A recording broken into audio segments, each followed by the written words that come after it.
Racist restaurant host left the business because he felt his beliefs and rights were being violated. I mentioned to an older coworker that I had a recently made Reddit account, and he read my prior post laughing, then asked me to tell a story from back in the 90s. The story was good, so I agreed. I typed this out as he told it to me, so just think of it as him and not me. But since I'm hearing this secondhand, I have no way to prove any of this is true, so please keep that in mind.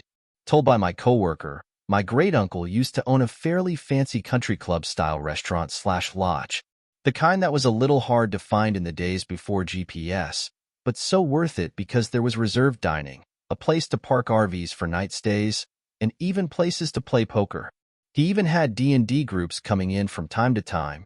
About 30 years ago, when he still owned the business, he hired a man I'll call Crane. Crane was a rail, skinny, balding man with a comb-over, a big pointy nose, and a very well-groomed mustache. My uncle hired him because Crane seemingly had an excellent resume and lots of experience on the job working in high-class restaurants. Crane also claimed to have been active in multiple Civil War reenactments, in which he always played a Confederate. For context, we lived in the North U.S. Because of where the lodge was located, Crane was allowed to live on site in an RV he'd brought with him since he had nowhere else to go. My great-uncle had allowed employees to live on site before when he hired people who were down on their luck, and it helped them to start over.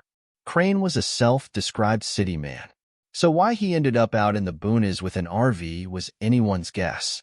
But people usually only moved out to places like that if they wanted to disappear. Crane generally rubbed me the wrong way, and only acknowledged me because I was related to my great-uncle. At the time I was working there washing dishes and waiting tables. Crane looked at me and most other employees like we were beneath him with squinting eyes and a raised nose. Till then, I thought I only saw people like him in cartoons. But this guy was every fancy stereotype you can imagine, right down to the penguin tuxedo he insisted on wearing. The only time I've ever worn a tux was to my own wedding, and it was rented. Crane seemingly put up a good front and went the extra mile for the customers he liked. He was a complete jerk to those he didn't. After a couple of months, complaints had been coming in of Crane turning people away at the door and even pretending to have lost reservations. And the people he did this to most were people that were not white.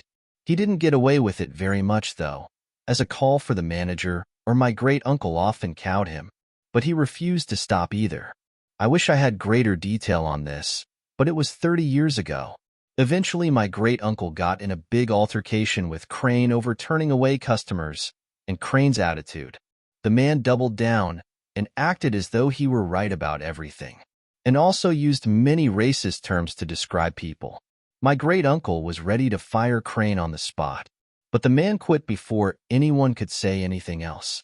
He actually threw a cloth napkin on the floor and yelled that he was once again being discriminated against for his beliefs, and that his rights as a man weren't being met. Then he stormed out the door yelling no one understands him anymore, and he'd be moving back south, where people will agree with him. Then he took off in his RV. No one I know has seen or heard from Crane since, but I feel like he's exactly the type of person who'd claim to be a sovereign citizen, if you get my meaning. My great-uncle sold the lodge and retired about 15 years later, and passed away at the ripe old age of 88. The lodge eventually went out of business under the new owners and was repurposed into a private estate.